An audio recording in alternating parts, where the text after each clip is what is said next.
Sainsbury. Salt Lake City, Utah, part of the Mormon seeding project originally. Heaven's real. That's all I gotta say. I know it. I've seen it. I've seen the Matrix. I've seen it. And you know, that brings you straight into the politicians, and I don't know how they could do that without embarrassing our country. These things that they keep secret, it's at this point it's survival. What can they do? If they can't tell the truth for any other reason other than a gag order, then they need to tell the truth. And if they can't tell the truth because of a gag order that's in place, if you are not telling the truth and you are digging a pit for your fellow man, so those individuals are kept at bay, then, you know, if they're not telling the truth, if they're getting up there on a media stand and they're sitting there and they're telling people a bunch of, like, you know, at least Joe Biden, he said we all ought to come together. I mean, that right there, let's come together. Now that clears up all the noise about highest orders and everything else. Let's come together.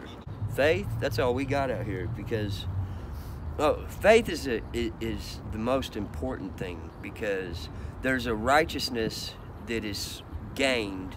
Well, basically is, I always thought I was put here for something better than going to work 40 hours a week, and that there was more to this life. Now, whether or not, you know, it's actually going to materialize or manifest into exactly what I'm trying, but we're out here, we're all the same faith, you know. Now there's some that fall behind that, because you got to remember there's an awareness that happens.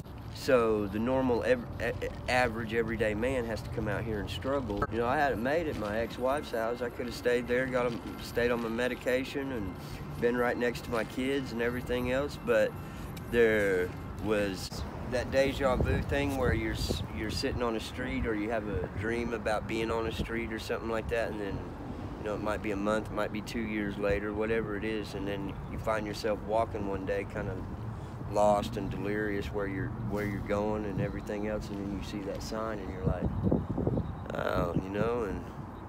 But if you do what your heart tells you to do, there is something inside of our DNA that separates us. No, I'm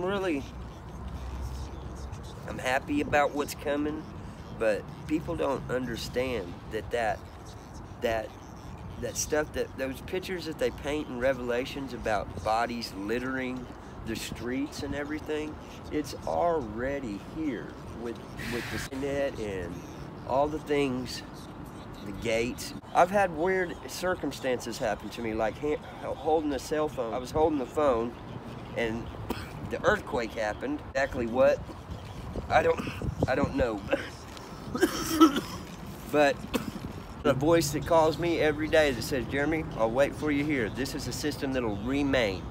This is a system that will remain. When every other well is shut down, when every other source of life is shut down, this right here, penitentiary, and the transporting of real criminals, I'm talking about real criminals, they need to forget the education that they learned in prison, because they'll never be right after that.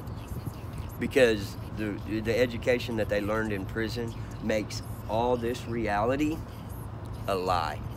The voting process, you know, I pledge allegiance to the flag of the United States. Those individuals at that point in time have a choice to be a part.